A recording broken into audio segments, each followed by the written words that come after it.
From Little Mountain Sound in Vancouver, British Columbia, this is Lab Notes. And now here's your host, Russ Hamilton. Hello. Welcome to Lab Notes. I am your host, Russ Hamilton. We open today with good news. Connection Lab participants are reporting amazing success. I'm going over my notes from all the workshops that we're doing and all the coaching programs and all the conversations we're having. And it's just extraordinary that it's working. What's the best thing that can happen, right? Aim high. I spoke to a participant who crushed a presentation to a government panel. Really important. Best feedback she'd ever gotten. She got a bit dizzy from the success, but remembered to breathe. I spoke to another participant who noticed that under stress, he would micromanage his team. He got a bit dizzy too, but he took a conscious breath and decided to show up in a different way. He asked, he was curious. He invited. Now that team is crushing it. They're leading the business. I spoke to another participant who's practicing with the 6-box model and used it to discover some new confidence, some permission to be who they were. They used it to become more curious, less judgmental. They found their voice, got promoted. I've been working with chief executives of various organizations, consciously practicing what they are asking others to practice, making offers from a place of integrity and service, fulfilling their potential because they are choosing their culture instead of inheriting it. Investment meetings are going better. Companies are securing more funds. Families are managing themselves better, having more fun. It's working. The Connection Lab practice is growing because it's working. Oh yeah, here's our report. In the second quarter of this year, Connection Lab delivered 56 workshops in 13 weeks. We're currently graduating the first class of certified Connection Lab facilitators. We're opening up Connection Lab Espanol in Mexico, Colombia, and Spain. The practice of Connection Lab methodology is working for us too. We're reclaiming the value of human relationships and deciding who and what we want to be and do together. We're allowed to fail when it happens, and we're allowed to succeed when it happens. The communication revolution is upon us, and it is fantastic. These success stories and so many others I don't have time to tell, they're not accidents. They're not fate or mysterious. They are the result of conscious communication. It's a practice that is spreading in the best way. I want to celebrate these successes and your successes, no matter how incremental, no matter how small or large. Come on, high five, bring it in. Go team! Nice. Okay, let's get to the show. My first guest today is a friend from a couple of gigs ago, a good traveler. She's a great person. She's the Director of Business Development at Hecht Harrison and the co-founder and CEO of NATEB Global, a multinational executive. Please welcome Angelica Tellez. Hello, Angelica. How does all that sound? I am. When you say it like that, Ross, it just makes my back. It gives me the good spots. You see my arm? I'm just observing. I mean, I'm much more, but I'm also just observing your impact on the world. I sent you the one sheet, the Lab Notes one sheet. Is there anything on there that stands out for you as you practice? What are you trying to get better at? Ross, a permission to be human. You know, I think one of the things that I work a lot is on the making mistakes type of thing. I want to get permission to fail many times and not showing the professional side or not showing in certain ways, in certain moments. And that's what I want to get better at the patience of my humanity, my vulnerability. That's something very, very present in my mind to work for and aim for betterness. So I'll be honest, permission to fail has been looming large for me. I got fired recently. Wow. As a coach. I was a coach for a program, and I won't go into a lot of details, but I had a client who, after several sessions, contacted the client lead and for this program I'm working on and requested a different coach. Wow. What did you learn through that, Ross? So, thank you for that question. Permission to fail. Oh. So I had to sit with that. And it's interesting because under the stress, if we look at the 6 box, How do I show up under stress? I tried to rationalize it. I tried to marginalize it. My thought process manipulated the information, the experience of getting fired into something digestible for me, into something that I could pass through quickly, into something that I was allowed to experience. And I stopped myself in mid-process. And I said, stop that, Russ. This is not me choosing how I show up under the stress of getting fired. This is my stress deciding how I'm going to process this. And I stopped. And so what I chose was to just live in that feeling of sadness and disappointment that I was not able to meet this person where they were. I was not able to meet this person where they were. And I'll say this is the first time in 16 years I've ever been fired as a coach. And it's been a fascinating experience, but I've reframed my relationship with the phrase permission to fail. Because permission is such a lovely word. Yeah. Permission.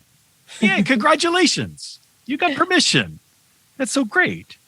Yeah, it disguises the reality, or at least in this instance for me, which was permission to fail meant, the opportunity for me is to have these feelings and to not push them away and to not rationalize them and to not synthesize them into something digestible, just to live through it however long it lasts. And it was deeply uncomfortable.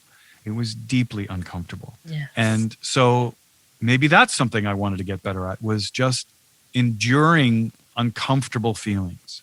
And so I've really been revisiting, because, do I practice what I ask others to practice? Because I use the phrase permission to fail a lot.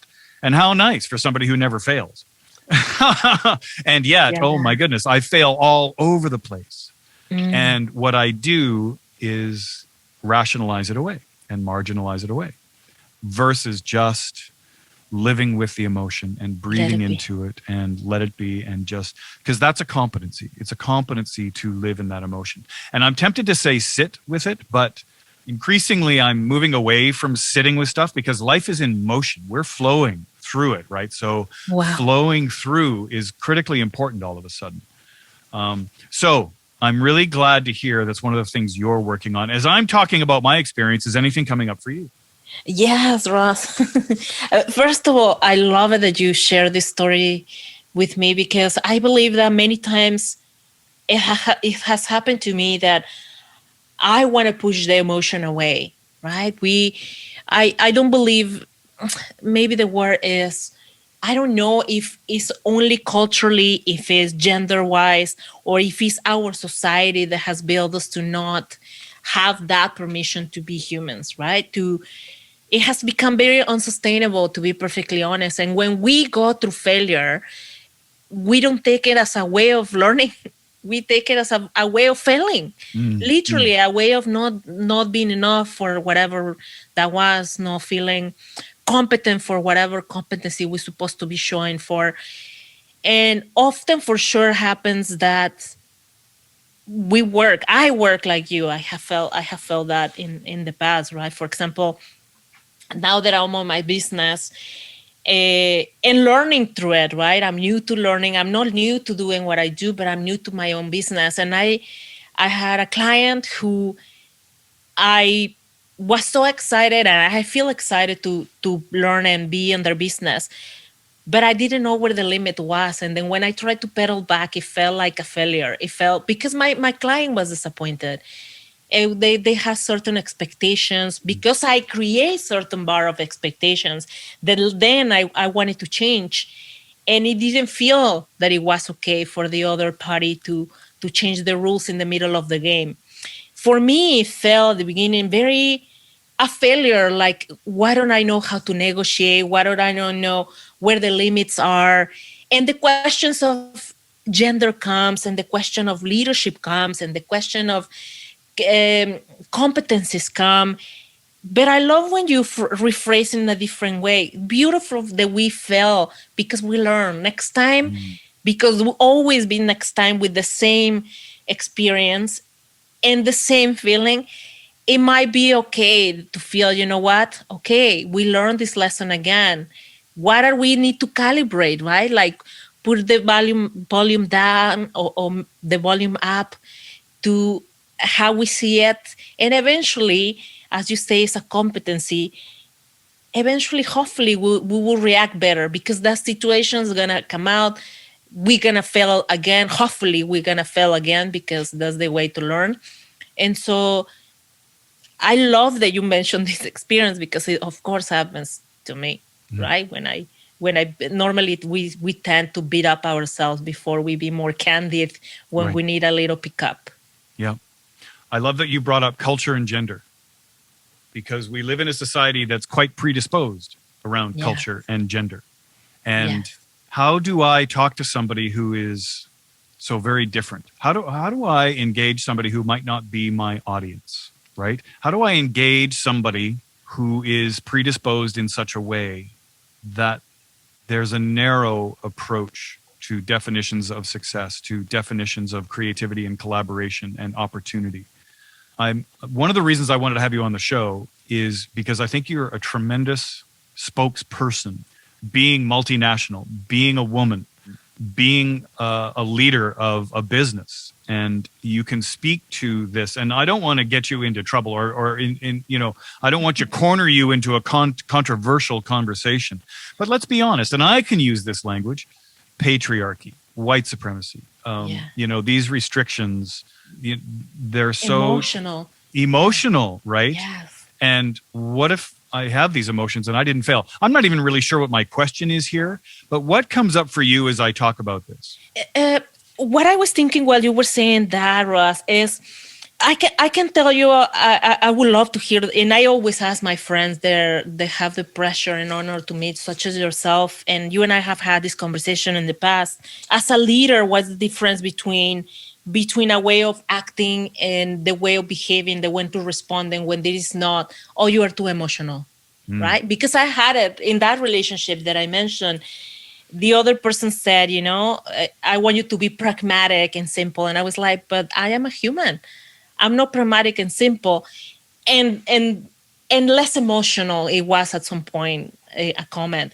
So for me, it continues being a way of being a leader in a global environment, in a way with men that have different experiences than me in creating that credibility. And this is where I work on permission to fail, because as a woman in an environment where leaders mostly are men, and I'm not trying to say there are no leader women, because there are incredible women leaderships. And I don't say women bosses, right? They have the titles that they call them bosses, but women, they're leaders, they're crowd movers, and even on that space of being real, honest, vulnerable, sensitive.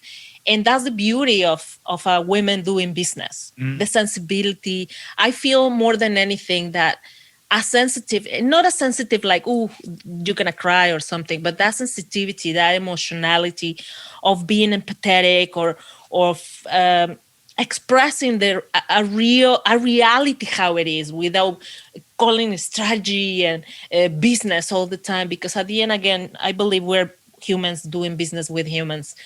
And I believe that I love the balance that the men and women bring into the business, because yes, we bring sensitivity, or I don't know how to say it, but that works. Yeah, that sensitivity that many times is needed even in a business negotiation. Right.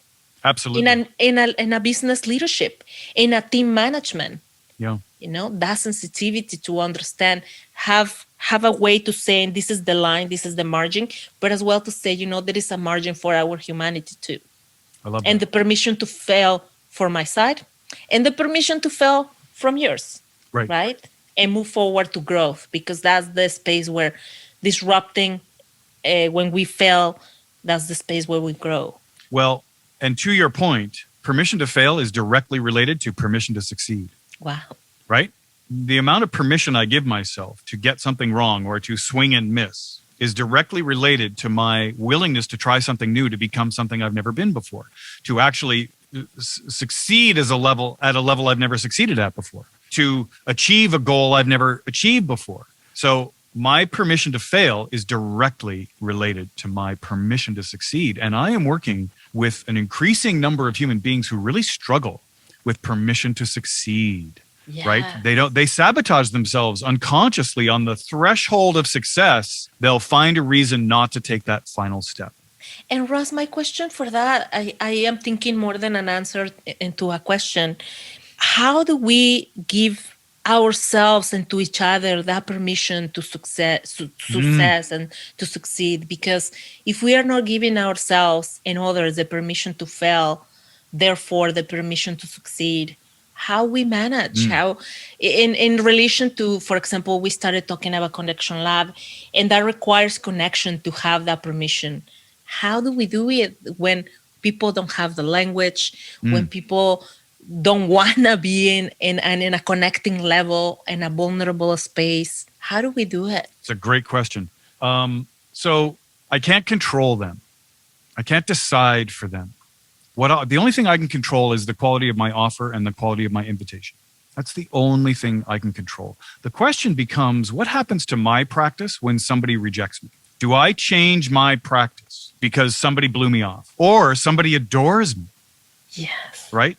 What if somebody goes, Russ, Angie, you're the best of the best human being I've ever met, versus somebody standing next to them saying, Angie, you're the worst human being I've ever met. The truth is I can't have either of their experiences. So they're both right, because that's their experience of me. I can't decide for them. I can't control their experience of me. The only thing I can control is the quality of my offer and the quality of my invitation and the practices that are embedded in both. Does that make sense? Absolutely. So that's so powerful. Yeah, the answer is practice. The answer is practicing, noticing as much as I can, raising to consciousness my practice, the parts of my practice that are unconscious, where my stress is deciding before I even have a choice, come to consciousness, that my stress has decided for me how I'm going to respond. Oh, there's something there for me to look at and breathe into and open my ribs and let the air flow through and be with this and notice and then choose as much as I can. And I might choose wrong. Okay. Yeah. All that is interesting. It's not right. It's not wrong. It's not good. It's not bad. It just is. Yes. One of the words that I love when I talk to you, Ross, is when you say, isn't that interesting? And I believe that many times, Ross, we forget that curiosity. We come immediately to respond to judgment, to anything but curiosity, right? In the connection and the intention of the connection with the people, and the intention of the conversation with others, and in the intention of our permission just to create a different strategy for our approach. You just finished saying, it is on the way, I can control what others think of me. I can only control myself. And the question, it comes to be as well, when do I manage and when do I move my offer of communication for others to be comfortable? And I believe, again, coming back to permission to fail, because that's not always the reason to change. There's nothing wrong with our offer as a person or as a leaders or as a communicators. And sometimes discomfort is what happens. Yeah. We have to accept if all we do is avoid discomfort, our life is going to be pretty narrow. So is that a competency? Something that I can get better at is just living and breathing through discomfort, failure, sadness, frustration, anxiety. Can I allow that emotion to be in me without poisoning other people around me? I don't want to sit with it. I want it to flow through me. But is that a competency? And I think the answer is yes, it is.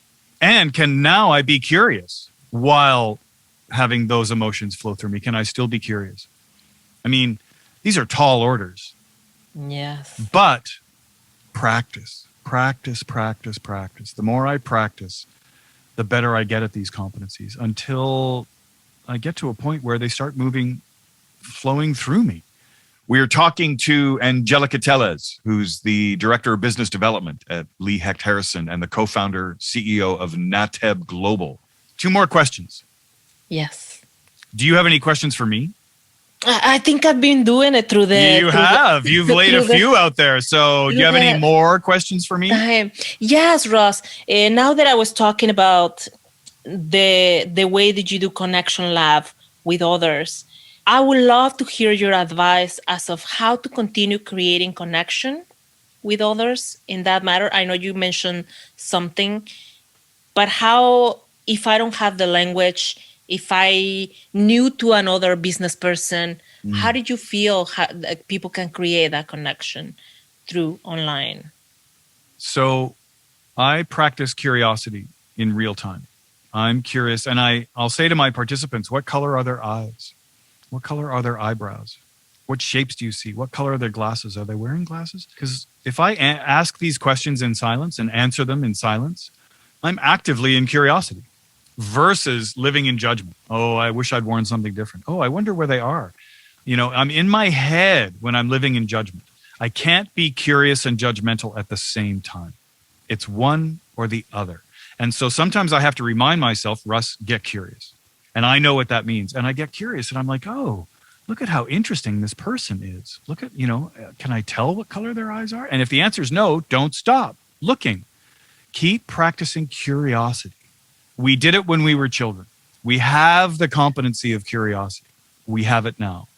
So if I catch myself living in judgment of myself or others, not that that isn't useful sometimes, but if I catch myself swimming in a pool, especially if I think it's being productive, or if I'm pretending, fooling myself into being curious, yeah, that's not curiosity. Curiosity is what color, what shape, what words, what experience, what can I ask them? Because I'm curious about them. Where are you? What's going on for you? What would be useful? What do you need from me? What do you need more of? What do you need less of? Oh my God, suddenly I'm profoundly curious. And I don't want to be curious for my sake. I'm being curious to invite the audience to inform my process. I had one client who was, took this exercise and, harassed a waitress in a vacation spot and said, oh, how long have you worked here? And how many people work here? And do you go to school here?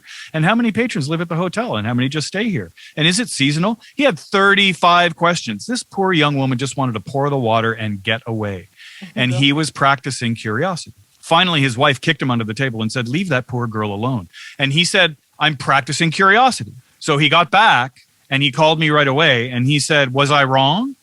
And my response to him is, whose needs are you in service of? Oh, of course. Whose needs are you in service of? And it took a long time and he said mine.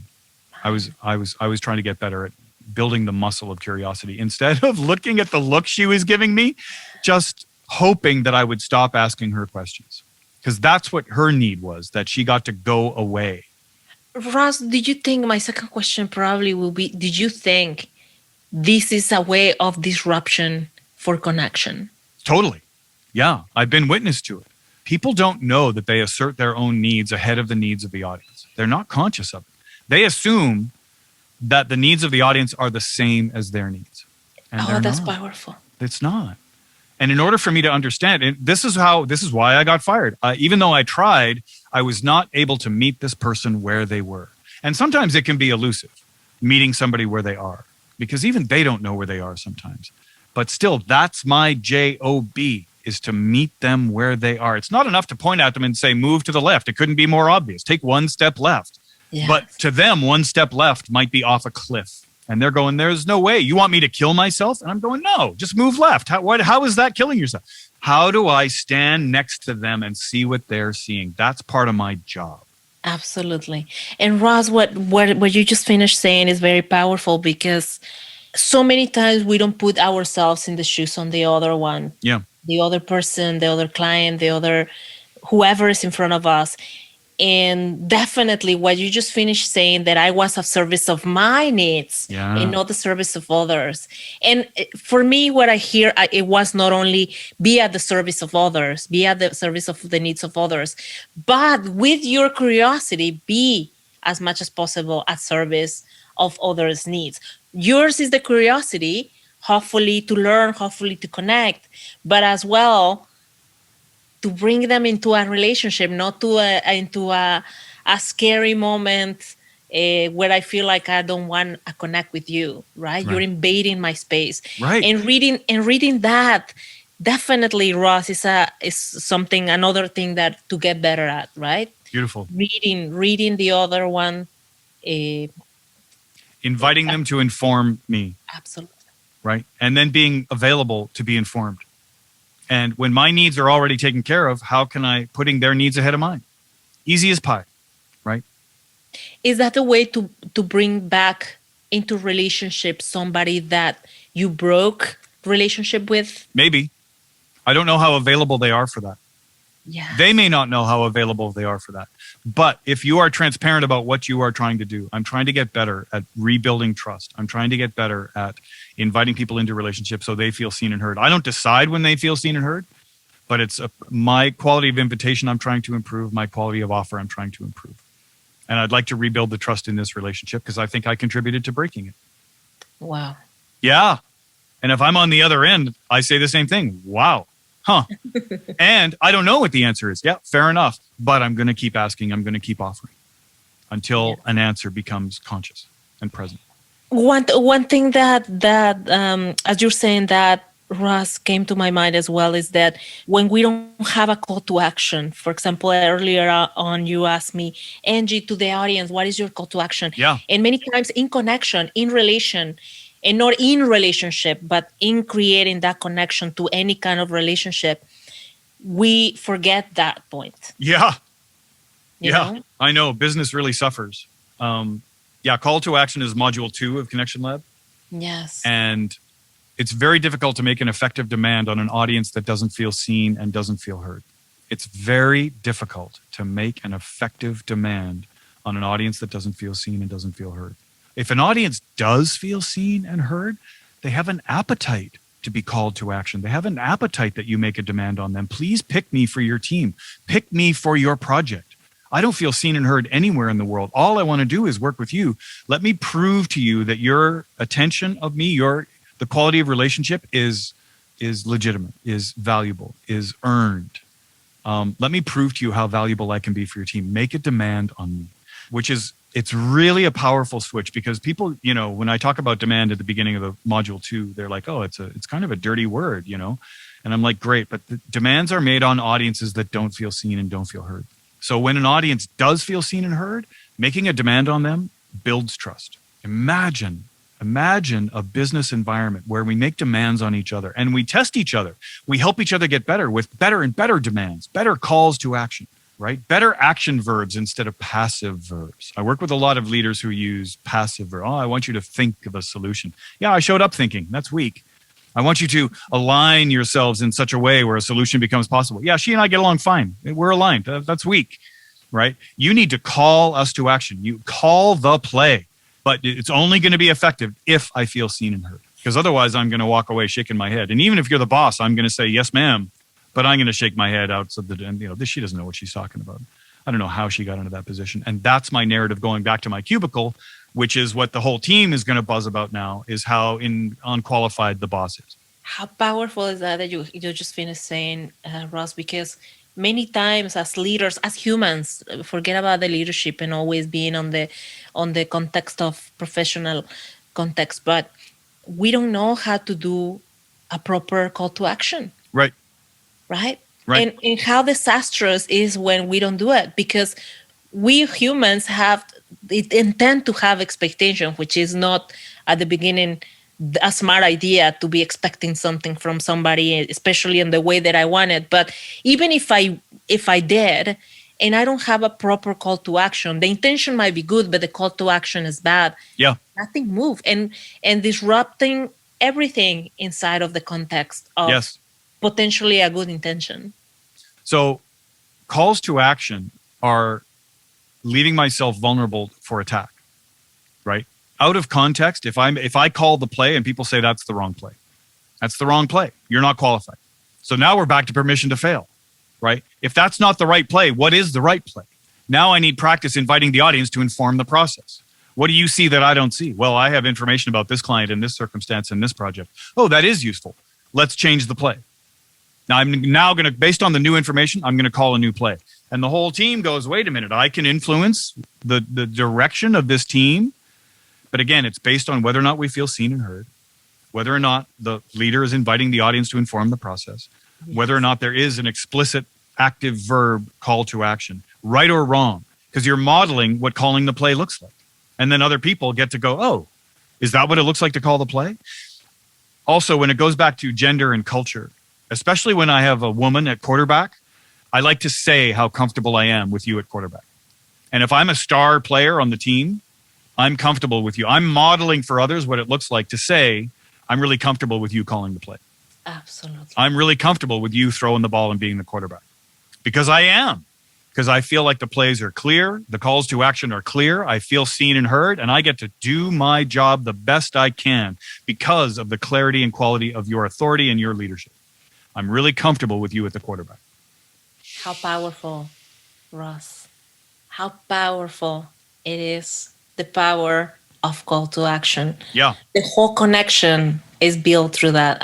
I believe for what I finish hearing you say, I mean, it has different dimension and different pieces and faces, but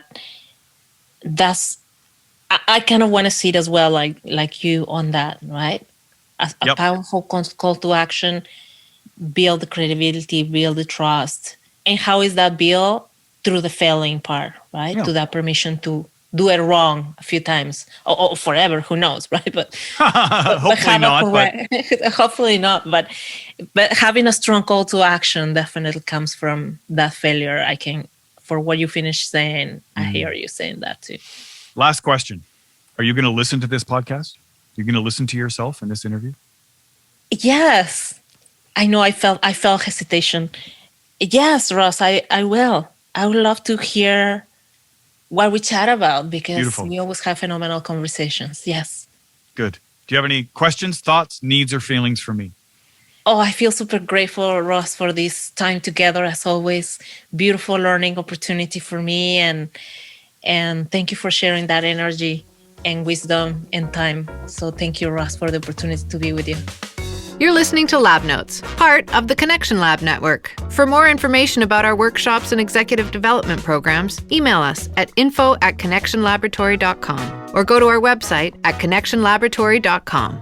Our next guest has been patient, waiting in the wings. Let's bring him out now. We are now talking to Aaron Mills. Aaron, it's so great to have you on the show. It's so great to chat with you. One of the most likable people in the world. I will say that out of the gate.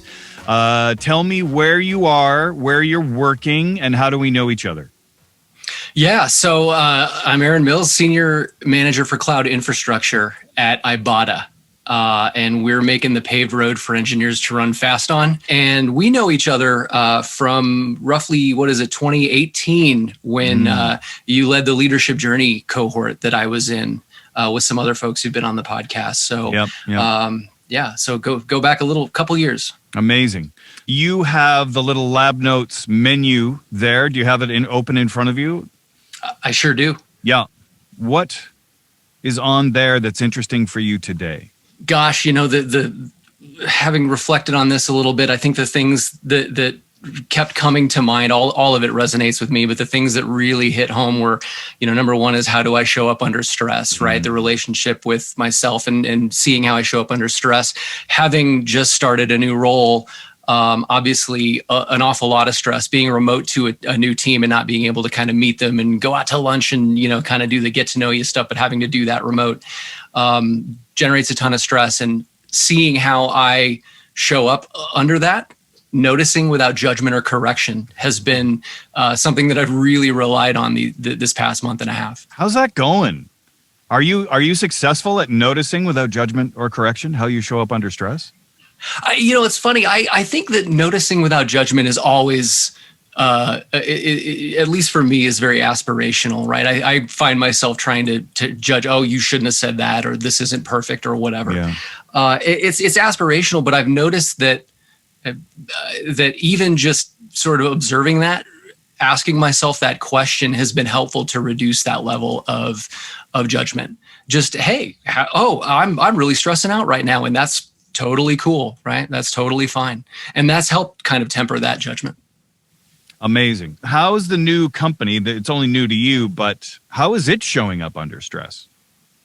Oh, wow. That's a great question. I think the answer is well.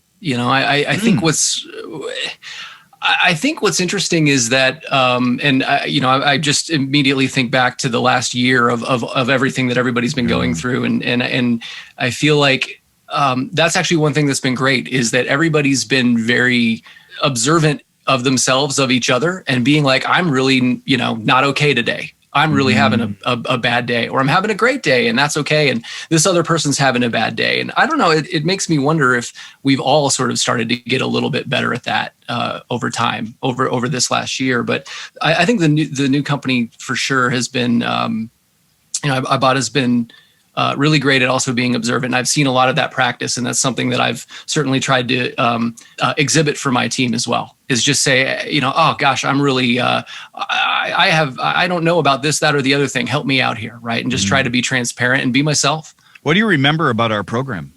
Oh gosh.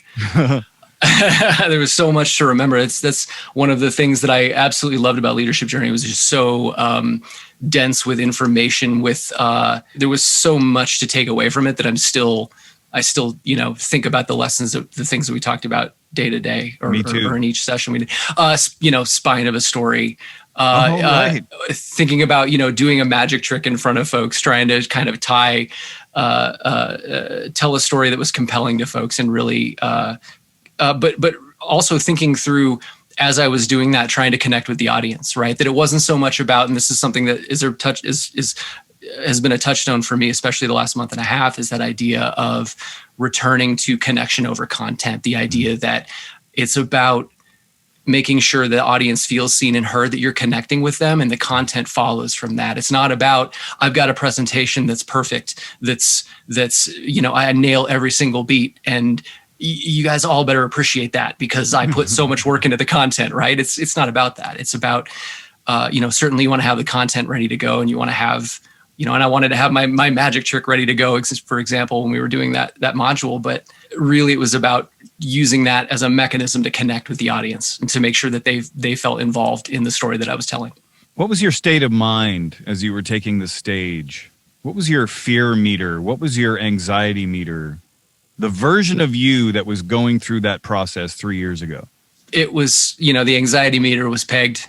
It was, I was redlining on anxiety because here's a group of people that, some of them I know and work with day to day. Some of them I, hadn't worked with because they were in other departments in the organization. And, I knew them from their work and respected the hell out of them, but, and I wanted to show up well. And I think we all have that voice inside our heads that says, it's got to be perfect. You've got to show up perfect for these folks because they do such great work, and you don't want to disappoint them or bring something that's not your best. And that leads to anxiety, especially for perfectionists, which I would count myself. So the reason I bring it up is because I'm curious how we relate to former versions of ourselves. Do you forgive yourself for being anxious? Are you connected to that version of yourself? How's your relationship to the version of you that was nervous, was anxious, was feeling perhaps inadequate? How do you relate to that version of you now that you've taken some steps since and been elevated and promoted and recognized? And because this is the journey, is it not? Is where have I been? Where am I now? And where am I going?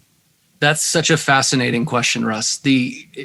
When you reflect back on the version of yourself that was, that experienced all of those things, and I'd have to say I still have, it's not like anxiety has gone away or anything like that when, doing presentations or whatever. But it's interesting because when I look back on that version of me, I still see that person in, me today, but I'm much less judgmental about that person back then. And I'm like, wow, you did amazing. You did a great job. Why were you so hard on yourself? Right. And it's so interesting. It's like, yeah, just wanting to cut past me a little bit more slack. So that too is my experience, because I feel like my ability to relate to older versions of myself speaks directly to my ability to relate to people around me today. That how do I relate to them? Where are they on their leadership journey? Are they beating the crap out of themselves? Are they anxious? How do I not judge a former version of myself? because I look back on things that I did and choices that I made before I knew what I know now. And I'm like, oh, Russ, oh, dude, what a disappointment. Oh, man. Right. But I didn't know then what I know now. So that's one of the ways I relate to people around me now is like, oh, I wonder, I kind of see myself in them a little bit and go, oh, I remember when I was at that stage on that journey. Not that I'm, so much past anybody, but I know more now than I did then. And I don't know as much now as I will tomorrow. So just reconciling all that, I just wonder how this process serves that. How the 6-box model and our experience, connecting with people and doing the magic trick and managing my emotions and playing different instruments, connecting to the audience, connecting to my content. What am I in service of? There's a lot of instruments here that I'm playing simultaneously. How does that resonate for you? What do you think of when I talk about that? It resonates really well. And I like that concept of, we're all going to be, we're all getting better. We're all growing, and we're all going to be the past version of ourselves momentarily, right? So, no, and I like the idea of sort of, it also is about rooting for the people that you're connecting with, right? That especially when when you notice how they're showing up under stress and being like, seen this movie before, you're going to do great. You're going to get some learnings from this. You're going to, there's so much there that just like I said, you root for them. Mm. If you're just tuning in, we are talking to Aaron Mills, the Senior Manager for Cloud Infrastructure at Ibotta. How are you with being loved by your audience? Not great, to be honest. I think that's one of those. Yeah, that's one of those places where I think, personally, I want to get better at, right? The idea that, and it's funny, I was thinking about that as far as the connection over content piece of, and I've got written down here, linger longer was something that we kind of covered. And the idea of, it's so easy to get into that mode again, where you return to the content and then you just kind of, I want to make eye contact with everybody once and make sure that I, make eye contact and then they feel seen and heard. Good. Okay. Let's make sure the next person sees. And all of a sudden it's like this sort of checklist in your head rather than returning to that connection. And like you said, being loved by your audience. So what's the competency of allowing my audience to love me? Or what are the competencies? What is something I can get better at so I can allow my audience to love me? Because, dude, your audience loves you, man. One of the things I go back to is that curiosity piece. And this goes back into the we talked about linger longer of being interested in the audience, being interested in their experience, not having their experience for them. If we talked about, I love that message of everybody's responsible for their own experience, but just being curious about them and how things are going for them is, I think, one of the competencies that it's good to focus on when giving a presentation or when talking with someone, is just being curious. I like that. And if I'm in front of somebody who's loving me, right? Somebody's in front of me and they're just saying great things about me. They're expressing gratitude for me. They're calling me wonderful things, and staying curious about that and staying invitational, because that's a form of stress. For some reason, being loved is a form of stress for me. Like, oh, am I worthy of this? Is this, it conflicts with my own narrative internally, because I struggle with myself and my own narrative can be pretty dark sometimes. And so being in the presence of somebody who goes, wow, you're awesome. I really appreciate what you did. And I have to learn not to respond with, well, you don't know me like I do. That my narrative is somehow more important than the new information I'm getting from my audience. It's that perfectionism, right? It's that idea of, somebody else holds me up so high and I can't possibly meet that. Yeah. Right. Right. Yeah. Are you coaching? I'd like to think I am. Okay.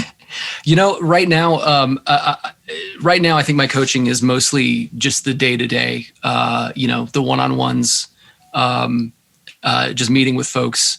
And, it's all about, it's all about, that curiosity, but then also more importantly, authenticity of being, trying to show up well and show up as an example of, hey, we're all trying to get better, and I'm going to be as open as possible about what it is that I'm trying to get better at. I'm going to be as open as possible about just observing how I show up under stress. And you've got permission to do that too. And think about how that might change the way that you go about your work. What's the difference between coaching and management? I think the biggest difference is maybe a little bit of the authority that comes in with management. I always think of management as pulling out the badge and saying, you have to do this, that, or the other thing. It's direction without development, right? When I think of coaching, I think of succeeding through other people's success and getting the amazing experience of getting to watch people level up. And that to me is the difference between coaching and management. Management, somebody may walk away and they may have succeeded in a goal, but that may only last as long as, whatever objective it is that they're trying to achieve, right? And they don't walk away from that sort of leveled up. And I think that, in my mind, is coaching is just, focusing on the success of the, of whoever you're working with, to be authentic, to be curious, to grow their authenticity. I feel like authenticity is a byproduct of curiosity. That, in fact, I don't decide when my audience feels that I'm being authentic. I know when I'm being true to myself, but my audience's experience of me and whether they would feel that I'm being authentic is about curiosity, because I'm not in judgment. I can't be curious and judgmental at the same time. That resonates. I think you're right. And I think that comes from that connection, right? That just tell me about yourself. Tell me about if you're having a good day, a bad day. Tell me about what you're working on. All of those things. Do you have a list of feedback questions about how you're doing? Oh gosh. It always depends, because I like to let the conversation flow. I think the biggest one is, what are the things what do you want me to know that I'm not asking about, right? That's the biggest one that comes to my mind, is basically I always worry in any conversation that there's things that get left sort of unsaid for some reason. And again, because somebody doesn't feel like, oh gosh, I'm going to be too brutal, too upfront, or I want this person to like me, or all of those things. And the feedback I always try to work on with folks is, you can't work on what you don't know about, right? And so thinking through that lens of, the more open and honest and communicative we can be, I think the better we can get to the rest of the good stuff too. Nice. So what are you working on now? What are you trying to get better at now? Oof. It's a great question, because I think it can vary so much from day to day. And one of the things that I do is kind of write down every day the things that I'm trying to focus on, right? Am I trying to focus on curiosity today? Am I trying to focus on calling the play today? It could be one of 100 different things, I think. But right now, and it goes back to what we just talked about with authenticity and curiosity, is that I'm just trying to keep curiosity as a touchstone. It's so cool to be new to an organization and to find out that there is this whole universe of things that I don't know, or a whole universe of things that I don't know that I don't know. And just not trying to do the capital L leadership part where it's like, well, I've got it all because I've seen it all, and here's all the stuff we can do to make everything better, but really just trying to stay humble and stay curious about the folks on the team, about my peers, about how the organization works, and using that to make connections with folks and to really just learn more about them. I love that. One of my mentors was telling me a story. Somebody asked him, "Are you okay these days? Are you happy?" And he frowned and said, "No. I'm in a pandemic. I'm locked in my apartment. I'm dealing with unprecedented stress and economic uncertainty and, trying not to carry the suffering of the world on my shoulders. No, I wouldn't identify as happy. But I don't aim to be happy," he said. "My goal is not happiness. My goal is to stay in curiosity. Because my journey between happiness and sadness is fairly constant. I'm up, I'm down, I'm all over the place, emotionally, but the question I always ask myself is, however I'm feeling, am I still curious? And so far the answer is yes, and I find that satisfying. So that works for me. I have one more question that I'm going to ask if you have any questions for me. Are you going to listen to this? Are you going to listen to your interview? Oh, that's a really good question. It's a really tough question, and I don't know. I'll probably avoid it for a while, and then let curiosity get the better part of me, and I'll probably give it a listen. Good. Oh, good. That makes me happy. Do you have any questions for me? I have one, Russ. Yep. How do you remember to practice? How do you decide what you want to work on day to day? Are you writing things down? Are you reviewing things? What is it where you wake up and say, this is what I really want to kind of focus on today? I love that. I appreciate the question. What I work on is usually determined by the business and the audience. I'm in the business of my own development. My business is to share my practice with others in a workshop basis, in executive workshops, in coaching. So I it's a bit repetitive. When you hang around with me, there's really only like 12 things. And I think that's useful because I need it to be repetitive to practice it because I'm not that bright. I need repetition. So my audience, based on their needs, will often inform my practice. I'll often need to be transparent about my practice and what I'm working on based on what they have asked to get better at. What is the language? What is the process of getting better at, feedback or listening or curiosity or call to action or storytelling? Does that make sense? It does. It absolutely does. That's it. That's our conversation. I think you're so awesome for doing this, and I really appreciate you stopping by and making time and engaging, and I'm so glad that we get to continue our conversation, and I hope we get to do it more. Absolutely. Thank you so much, Russ. The pleasure's been all mine. High five. High five. Aaron Mills, thank you so much. More to come on Lab Notes. And that's our show. That's it. That's the episode. Thank you so much for tuning in. Thank you so much for your practice and for your consideration with all of this. If you have any questions about any of all this, you can contact us through the website at info@connectionlaboratory.com. We love to hear from you. Questions, thoughts, needs, feelings. Let us know. And we promise we'll have another episode out for you soon. That is this episode of Lab Notes. Thank you. Thank you for listening to Lab Notes, the Connection Lab podcast. For more information about our workshops and executive development programs, you can email us at info@connectionlaboratory.com or go to our website at connectionlaboratory.com.